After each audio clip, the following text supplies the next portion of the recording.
Welcome to the Worthy Writers Podcast. I'm your host, Kirsten McNeil, full-service book editor and confidence coach for writers. This podcast is about empowering writers and creatives to go forward on their journey with unapologetic confidence and the reminder to write for yourself. If you enjoy what you hear, leave a review and share with your friends. Let's jump in. Hello, my friends. Kirsten here. Your inspiration for today is: there's no prerequisites to worthiness. You're born worthy. Said by Viola Davis. What is a worthy writer? Is it someone who has accomplished publishing several novels, received awards, put hundreds of hours into drafts, editing, and deciding on book cover designs? Someone who has mastered the art of storytelling and has nothing left to learn because they're already an expert? Nope. Being worthy is an individual adventure. No experience necessary. You might be thinking, oh, well, if everybody is worthy, doesn't that mean no one is worthy? The word has lost its meaning when it's applied to so many people. Nope. Your worth is not quantified by anything others think, do, or say. Your value comes from the beliefs you have about yourself and the impact you leave in your community, online and in person. Your worth is defined by you and you alone. If someone says you are not worthy, that doesn't mean anything. Why are you listening to someone who isn't telling the truth? Writers have long been scrutinized and told who they are and who they cannot be. You're sensitive because you can express yourself. You're a fool because you think you can make money with art. I mean, you can, but only when your time on this earth is done and people can really appreciate you. Writing is just a hobby, so make sure you have a day job to keep the lights running and food on the table. I could go on and on about the criticisms of being a writer. And these criticisms only come from people who aren't writers, who don't understand the passion, who only know what they've experienced in their lives. They can't understand the journey of being a writer if they've never picked up a pen. Passion. That's what all writers have, don't they? And if they don't, they're eager to find something to work on that gives them that fire. When you're a writer, you have the power to connect with people from all over the world, people you would never meet in your daily life. We create entire worlds with magic, love, mystery, adventure, and beautiful characters who interact with our imaginations. Writers get to inspire people, make them laugh, cry, get angry, fall in love, see the future, travel through time and space, and oh so many other possible emotions and journeys to experience. Writers are only limited by our imaginations and the experiences we've had, which can then be extended by talking to friends, seeing new places, and going about their normal routines to pick up conversation and plot ideas along the way. When you are a writer, you are a bridge connecting readers with something they desire, an escape from reality, a chance to laugh or explore who they are, a character who reminds them of themselves or a loved one. A feeling of inspiration to go after their dreams, a desire to connect with something new and have their thoughts challenged in an exhilarating way. Think about why you love writing for a moment. What do your readers get out of it? There's no wrong answer because this is your experience. As you ponder this, what are those thoughts making you feel? Are you happy with the journey you're on? Or is there something missing, something yet to be discovered? So, I ask you again. What is a worthy writer? You. You are a worthy writer. Even if you're a non-writer listening to this, I'm dubbing you a worthy writer. You've probably typed an email or have written your name on a piece of paper. You're a worthy writer. Worthy is not a sacred title reserved for the best of the best. You don't have to jump through hoops to earn it or have a certain amount of writing years under your belt to claim it. You exist, so you are worthy. Even if you don't believe it yourself yet, here are some things I know you deserve. Happiness, respect, joy, love, exploration, a healthy mindset with thoughts that tell you how amazing you are. I know that's hard to achieve, and we can't always be 100% at our best all the time, but if there's even an inkling, a little speck of your soul that believes you are worthy, that little speck can grow, and it'll get easier over time to say, I am worthy, without thinking you're lying to yourself. Why is it so easy for us to speak poorly about ourselves and so easy to celebrate those we care about? It's because we see them for who they really are. not for the critic in their mind that has spent years building a wall around the part of the brain that knows how to accept compliments. We don't want to be seen for everything amazing about us because it's easier to believe we're not that great. We're just average and don't want to draw attention to ourselves and be viewed as arrogant. It is so much easier to believe the voices in our head than our community who lifts us up. It feels good for a moment to receive a compliment, but it becomes like an addiction. If we don't get that constant fix of love and adoration, that critic shouts in our ears all the negative things we've ever believed about ourselves. It drowns out all the positive in a split second. No matter how many beautiful people are showering us with praise, that annoying little critic doesn't want us to be happy. However, there is a way to teach that little critic how to be kind, how to be your friend, and that can be boiled down to one word: confidence. You deserve to be confident. Has anyone ever said that to you? You deserve to be confident. It is your right just by existing. Maybe someone's told you before not to be full of yourself or stop showing off. Be small, be humble. What I think they're doing is confusing confidence for arrogance. Confidence is about celebrating how awesome you are and everything that you've accomplished. It's being sure of yourself and who you are as an individual and a creative person. You should be allowed to talk about your wins and be noisy as you celebrate. Shout, scream, jump, run, leap, be loud, be more, not less. You are a beautiful human on a very, very long journey called life. You should be able to do whatever you want, whenever you want, no rules. No inner critic telling you to calm down and be quiet. There is one exception to being confident, though. Are you ready for it? It's a pretty big bomb I'm about to drop here. Once you learn this secret, there's no going back. Okay, I think I'm ready to tell you. You can be as confident as you want, as loud as you want, but you have to do it in a way that is kind. What? Mind blown. The secret is revealed. How crazy is that? Okay, so you probably already know this, right? And yet every day people are trying to drag you down because you're being awesome. There's a difference between thinking and openly expressing the phrase, I'm awesome, and saying, I'm awesome, which means I'm better than you. That's where arrogance comes into play. I'm better than you, so I'm going to be loud and obnoxious and tell you all the ways I've succeeded, all the ways I've built a perfect life, and all the reasons why you should be jealous of me. When you are celebrating yourself while also tearing someone down, that's arrogance. We don't want that. No one wants to be around that. And when people try to diminish your celebrations, even if you're being kind, I think that comes from someone's own insecurities and fears about life.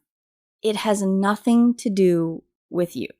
They struggle to feel the joy and confidence that you're feeling right now, and it's much easier to bring you down to their level than to rise to yours. It is possible for us to exist on the same plane of success and confidence without all that negativity.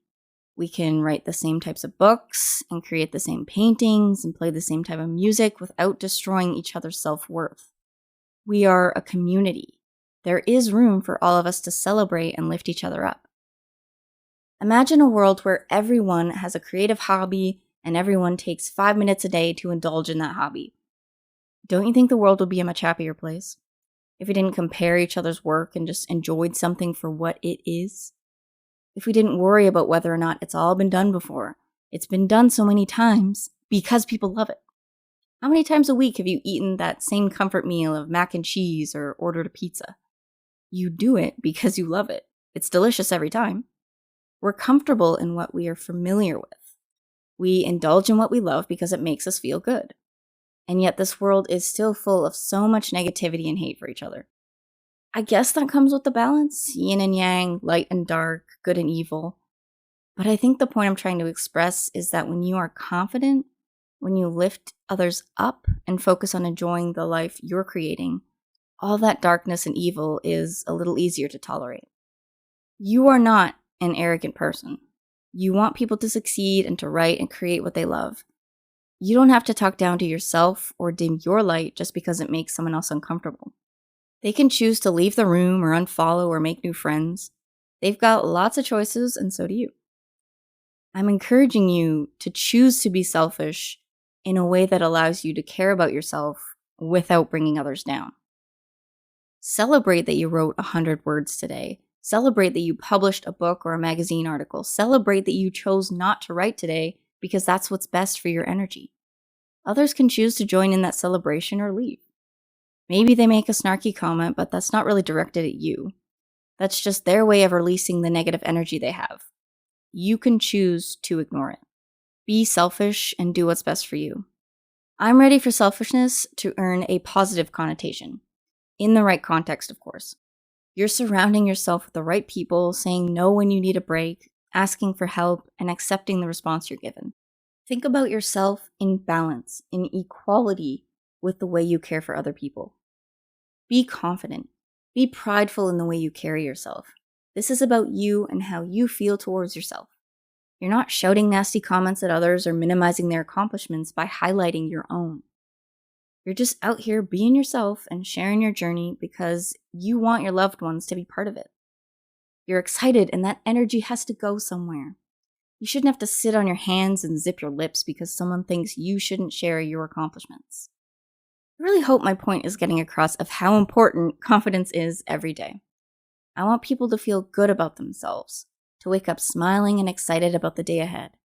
I know everything isn't sunshine and rainbows all the time, but when the rain clouds do come in, I want you to be able to walk through the storm without feeling lost or helpless. I want you to face the difficult times with a sense of knowing. You know who you are. You know what to do to work through it, and your self-worth isn't shattered by hardship. You are confident. You are a writer, a creator, a person who inspires others to do great things and live out their passions. That's what I want for people.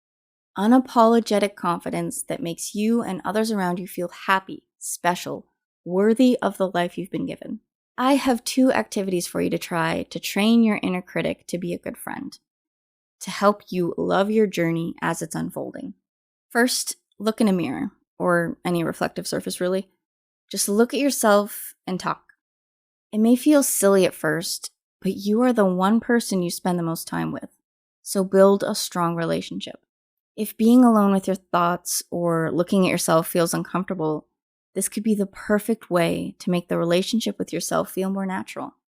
Look at yourself and study your features. What do you see? Don't even mention what you like or don't like. This is about straight up facts. What is there staring back at you in the physical sense?